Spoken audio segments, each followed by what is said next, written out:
Okay, my guests today are three very cool people that I want you to meet, and they deserve a little bit of attention because they've done something spectacular, really, that the entire Latino world is very proud of, and everyone's talking about.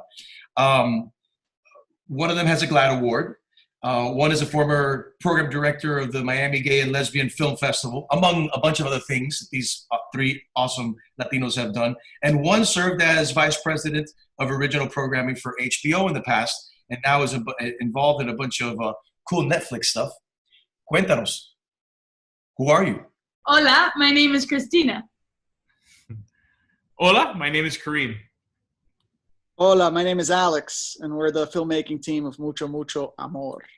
Yes, you guys, congratulations. You guys did a beautiful job documenting the life of world famous astrologer Walter Mercado, who so many of us grew up with and, of course, loved a great deal. And thank you for doing this and for reminding us that Walter Mercado was the original Tiger King. Why did you guys decide to make this documentary? Well, the three of us, we all grew up with Walter, like almost every other Latino in the country and maybe the world. We grew up watching Walter with our abuelitas. And for us, I think he reminds us of some of the happiest moments of our lives as we were kids. He reminds us of the people we love most. But, you know, he would leave us every single day with a message, a very important message that we need now more than ever, of peace and love. And he taught us that inclusion was more important than exclusion, and that we need to try to lead our lives with love every day.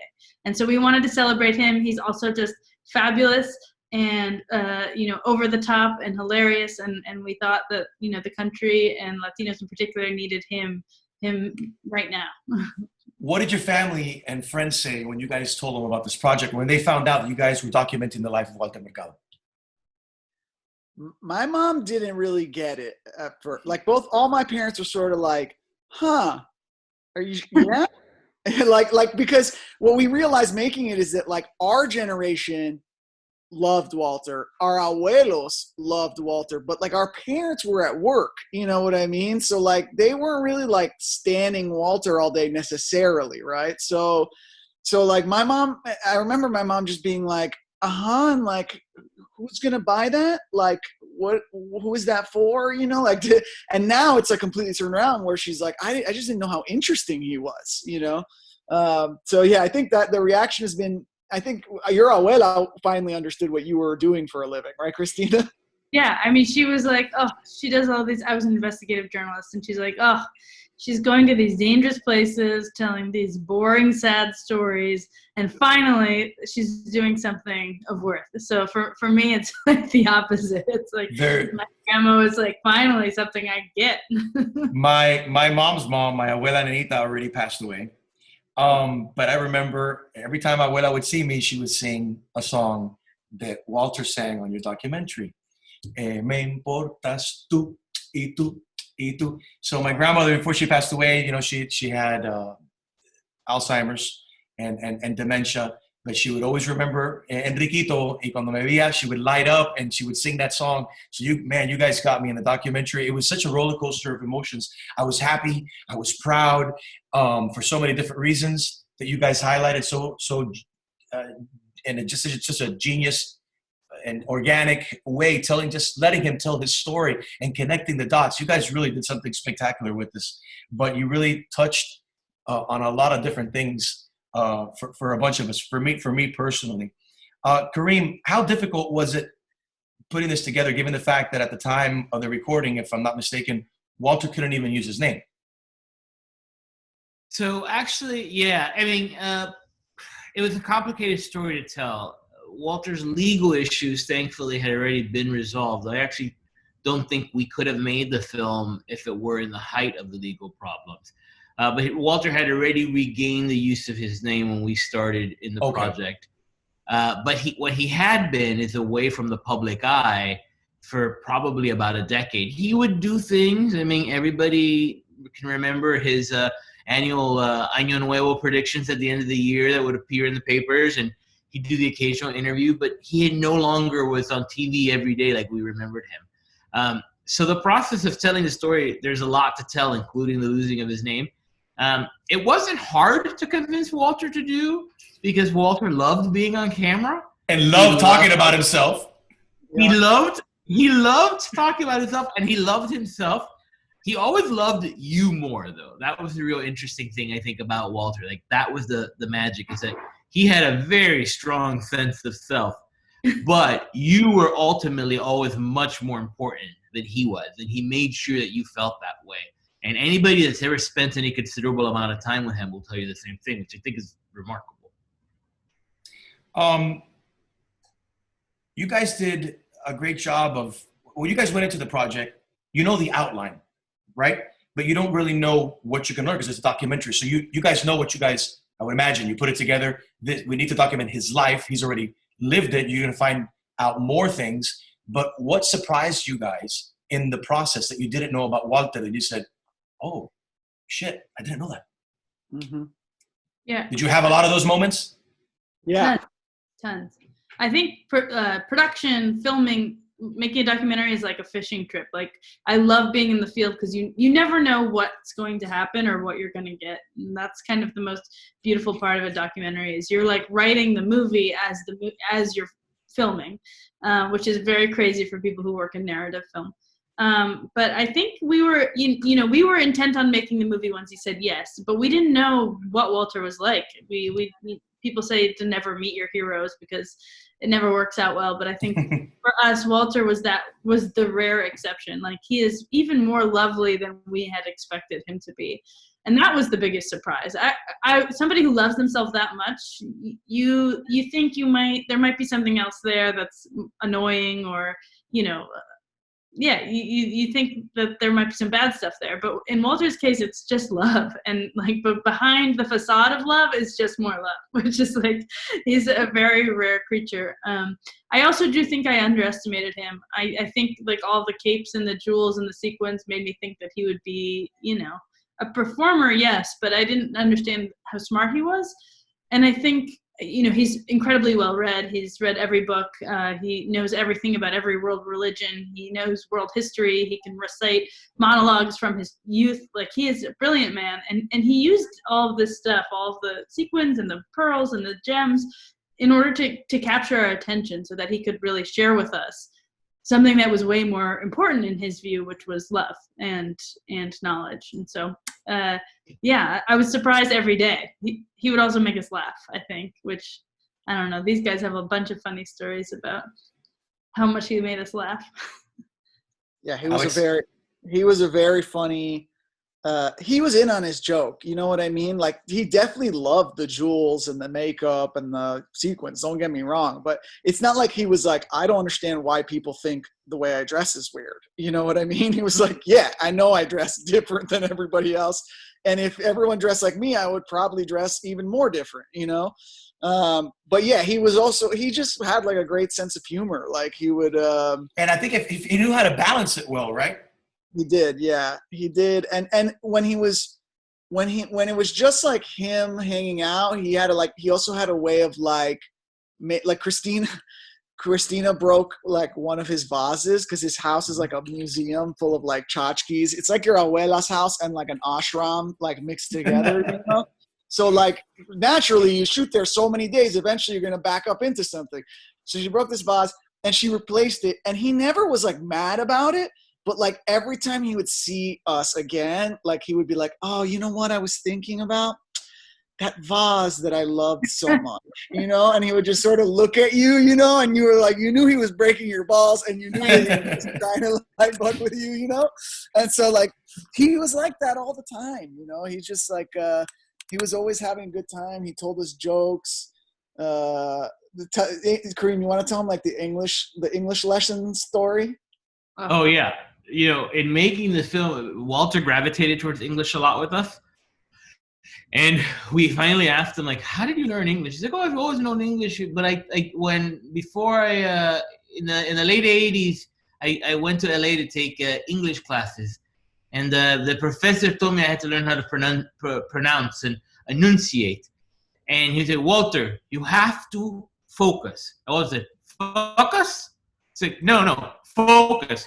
fuck us. No, focus.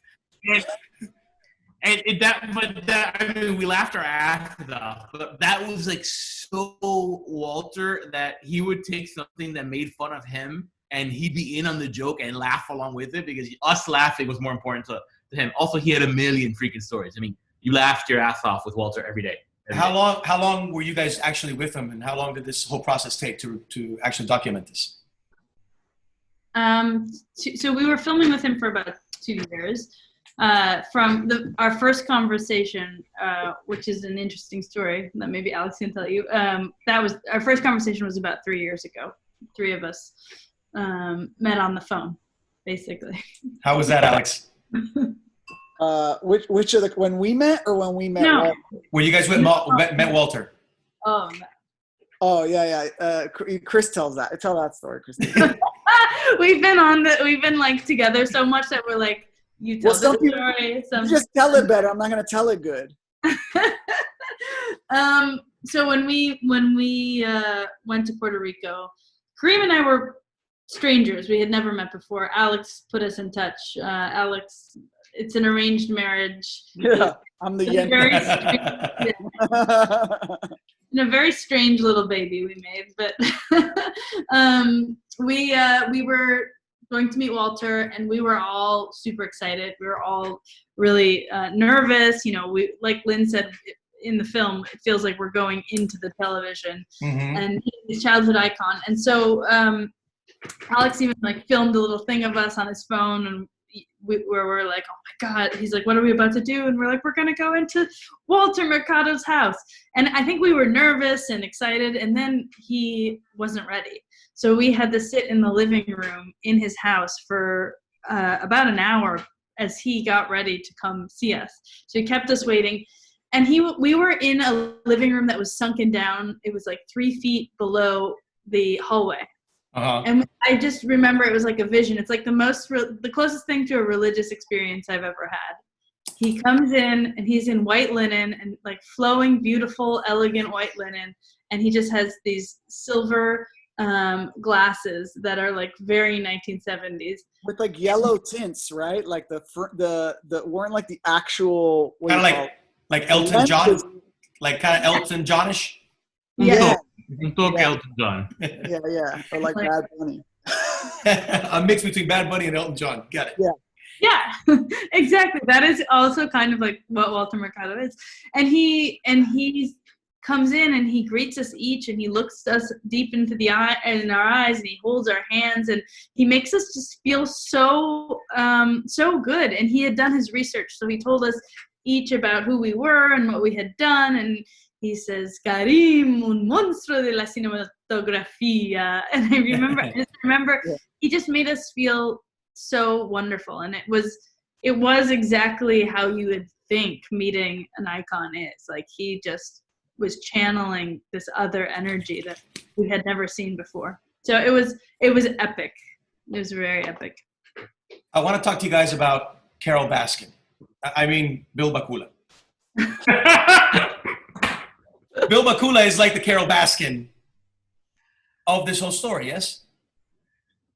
I mean, I would say that, like Carol Baskin, there are some people that find Bill to be the villain of the story, and there's some people who are big Carol Baskin fans, and there's some people who admire all that Bill did. So I think we let you decide who's who to a certain extent. I think, look, and Big, I think the problem for us is that we know a lot about this backstory, and we know a lot about Bill's entire story.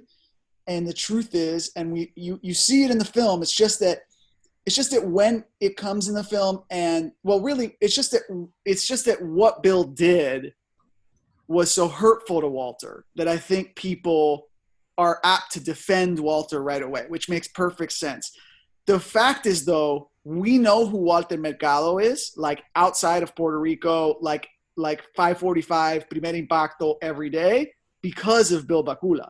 So it's this very tricky thing for us as filmmakers, because we're like, yeah, but also like I would not have been on my grandma's, fake terrazzo floors in Westchester watching Walter, right? It's like a weird Back to the Future thing, right? Where it's like maybe he's our Biff, right? But like without Biff, like it doesn't set off the chain of events, right? Like so.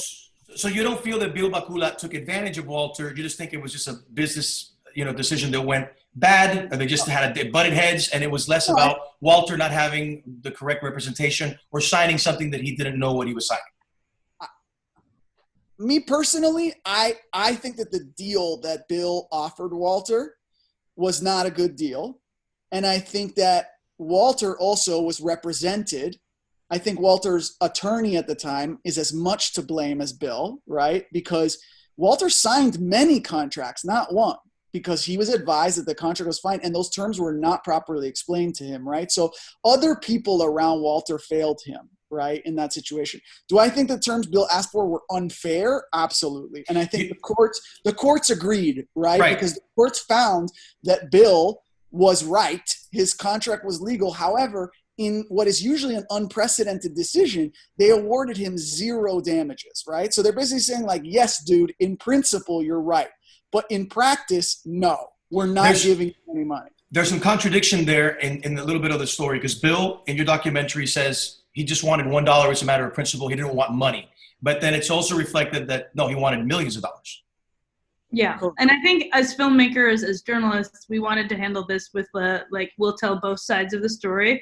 We'll interview Bill and we'll tell you the story that Bill wants to tell. We'll tell you the story from Walter's perspective and the way that his family sees it, and we'll let you decide. And I hope that that's what the film presents.